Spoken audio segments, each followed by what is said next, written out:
Have you ever been in a relationship where things just don't feel right, but you can't seem to leave?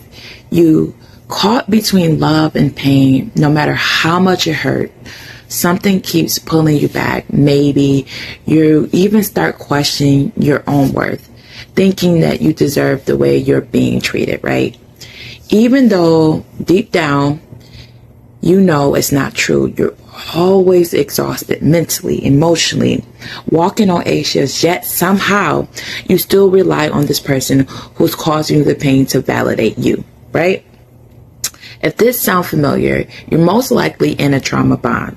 A trauma bond feels so strong because they're built on pain and control, not love. So in today's episode, we're going to dive into why trauma bonds hold on to us tightly, and more importantly, how to start breaking free from them. But before we dive into that, I want to welcome anyone who's new here. Hi, I am Rose. I'm your host here, and I'm just one woman with one voice who is creating a space where we can heal together, because none of us deserve to heal alone, right? So if you're looking for a community, you're in the right place. We would love for you to be part of our SISTA. So all you have to do is hit that subscribe button, turn up your notifications so you never miss another episode of the Sister Love podcast. And don't forget to join our Facebook group, Sister Let's Heal Together, where we continue the conversations that we start here, share our stories, and you get access to some wonderful resources. Welcome to A Sister's Love, the podcast that helps women who are healing by having those deep conversations, giving practical advice and words of encouragement. Come on, let's talk about it. So let me take you back to a time where I didn't even know what trauma bonds was, right? I thought that the relationship that I had with my kid's father was oh so special because we're both been through a lot. And I figured that we understood each other's pain in ways that no one else could. Like, we were each other's saviors, if that makes sense. I really thought that this shared experience of the trauma that we had made us closer. But here's what I didn't know back then, that the connection that I thought we had, the one that I thought was unbreakable, was actually built on trauma, not love. And that's the thing about a trauma bond. They feel so strong, right? Because they're rooted in this pain. And when you don't understand that, you think that pain is love. It took me a long time to realize that what I was feeling wasn't this deep, great connection. It was this cycle of trauma that kept repeating itself. I thought because we both had this similar wounds, we could heal each other. But what ended up happening was the exact opposite. We weren't healing. We were just reliving the same pain over and over and over again. And when you're in it, you don't see it. You just trying to survive, thinking if I hang in there just a little longer, it will get better. But it don't. And I promise you, it didn't. We were stuck in this loop of hurting each other. Not on purpose, but because neither of us knew how to stop. It was like we were both just adding on top of each other's damage. Trauma, damage on top of trauma. We had arguments. We had back and forth. It wasn't love, but it felt like it was at the time because it was familiar. And sometimes familiar feels safe even when it's hurting you. Familiar feels safe even when it's hurting you. For the longest time, I kept thinking, if only he was changed, everything would be fine. But the real truth is, I was carrying my own unhealed trauma into this relationship. It wasn't just them, it was me too. I didn't want to see that at first, but once I did, everything started to shift.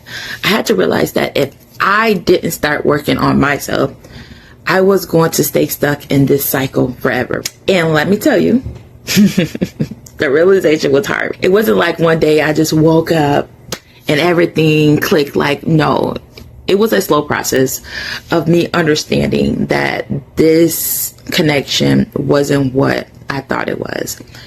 It was trauma wrapped up in a relationship. It was keeping me stuck. I had to take control of my own healing. I couldn't wait for someone else to change or for this relationship to magically fix itself. I had to decide to break free. So yeah, it took time, a lot of time, and some tough conversation I had to have with myself. I had to get real about what was actually happening in this relationship and why I was still there. And the hardest part was realizing that I couldn't fix it. And I couldn't fix them. And I had to focus on healing me. I want to share this because honestly, trauma bonds are so tricky. You think that you're in love, but you're really just stuck in a cycle of pain. And until you realize that, it's hard to move forward. But once you do, once you see the pattern for what they are, that's when you can start to take your power back. That's when you can start healing for real, okay? Now that we talked a little bit about my story, let's dive into what a trauma bond really is and why it's so powerful. So a trauma bonding happens when a person who experienced abuse form an unhealthy attachment to the person who's hurting them. It's not about the love, though it might feel like it. It's about the survival. You become so tied to this person emotionally that even though they're causing you pain, you feel like you cannot leave. You defend their actions, maybe even blame yourself for what's happening, and hold on to the hope that one day they'll change. The thing with trauma bond is that they're tricky because they don't always look like abuse from the outside. The relationship can feel like a roller coaster, right? There are moments of extreme lows, but then comes those highs where everything feels so good again, right? And those moments of calm are what keeps you stuck. It's always like you start to believe that if you hang in there just long enough, the good times will outweigh the bad. But the cycle is, it will not happen. It will keep going. Trauma bonds are based on real love or trust. They're built on manipulation and control over time. You might feel yourself making excuses for their behaviors or pushing away the people who care about you because you're convinced yourself that no one else understands the connection that you have with this person, right? No one understands it. So why do people get into these trauma bond relationships in the first place, right? The truth is, a lot of it stems from our past experiences. When we grew up in environments where love and pain was mixed together, like the home with abuse, neglect, or emotional instability. We started to associate the two. We learned that love isn't just about care and support, it's about suffering. So when you enter a relationship later in life, we gravitate towards what feels familiar, even if it's harmful. For example, if you grew up in a household where you had to earn love through pleasing others or avoiding conflict, you might find yourself in a relationship where you feel the need to do the same thing. You might end up with someone who takes advantage of that, keeping you in a cycle where you're constantly trying to fix the relationship, thinking if you just do enough, they'll change. Another reason people fall into trauma bonds is the hope for healing. You might see someone who's been through similar struggles or trauma, and this creates this deep connection. You think that they get it and they understand you. While that can be true, that doesn't always mean the relationship will be healthy. Without both people actively working on their own healing, you end up reliving the same pain, passing it back and forth, thinking that it's love and this love will heal both of you and these wounds, but really it's just deepening the cycle of hurt. The brain also plays a huge role in this. When you're in an abusive relationship or unstable relationship, the brains get used to this chaos and it starts to see the ups and downs as a normal, and it craves this emotional high you get after the fight or the argument is resolved. This is part why trauma bonds can be mistaken for love. Your brain links the relief after the storm to a sense of connection, making it even harder to walk away. Let's break it down even more, because I was just like, ugh. When you're stuck in a trauma bond, your brain goes into survival mode. It's trying to protect you from the pain. But in doing that, so it forms this unhealthy connection to the very person causing the pain. Your mind starts to link the relief you feel after the fight or after the abuse episode with love. It tricks you into thinking that this is what a relationship is supposed to feel like. And before you know it, you're caught in this loop of pain and comfort, and it becomes almost impossible to leave. Trauma bonds aren't just about romantic relationships either. They can happen in friendships, family dynamics, and even a boss or co-worker. In any relationship where there is an intense emotional connection, right, this mixed with a cycle of harm and then relief, you will feel like you need this person to feel okay, even if they're the one who's causing you the pain, which is crazy. So how do you recognize if you're in a trauma bond?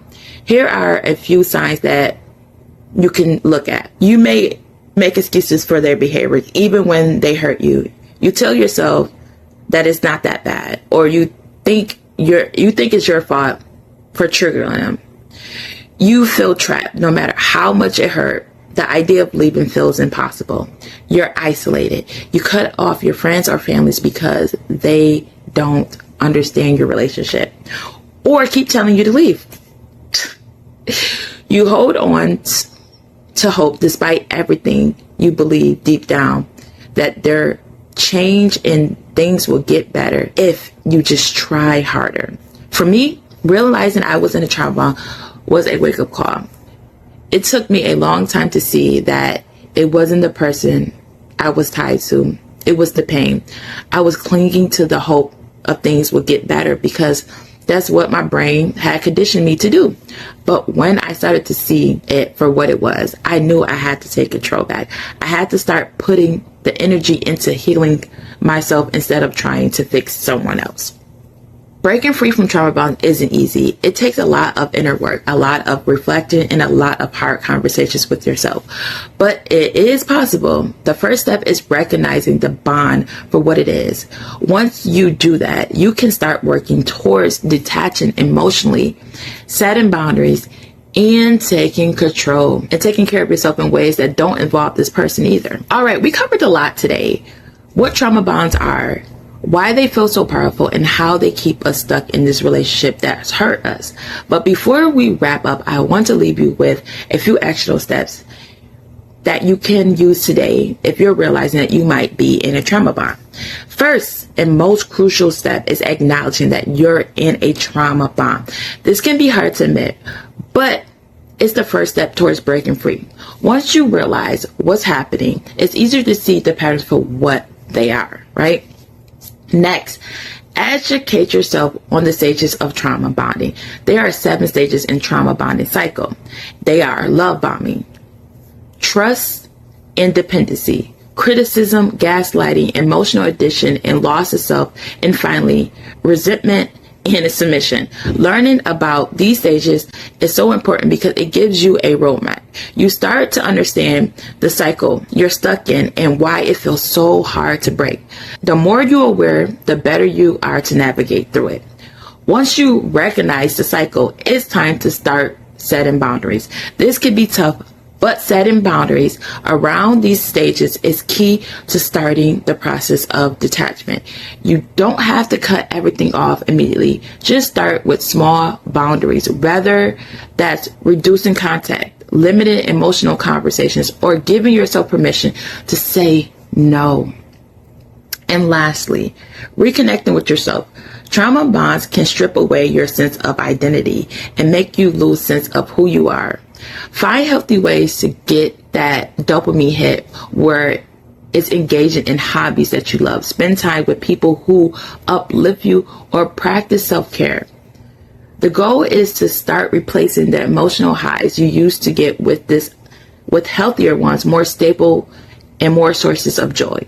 If you're looking for more guidance, we created this workbook called Wounded, Healing from Trauma. This workbook walks you through the process of recognizing trauma, understanding its impacts, and developing a plan for healing. It's packed with practical advice and tools to help you identify your wounds and start healing.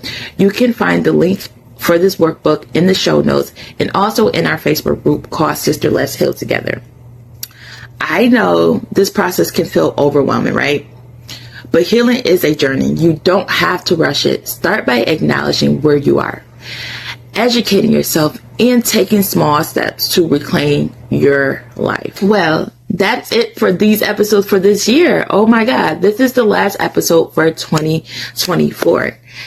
You will not see me again until 2025. And I hope that me ending the year with this episode talking about trauma bonds and helping you break off unhealthy relationships helps you start new in the new year, where you can build healthier relationships and bring in with a foundation that's stable and that you can create more love and support for yourself moving into 2025.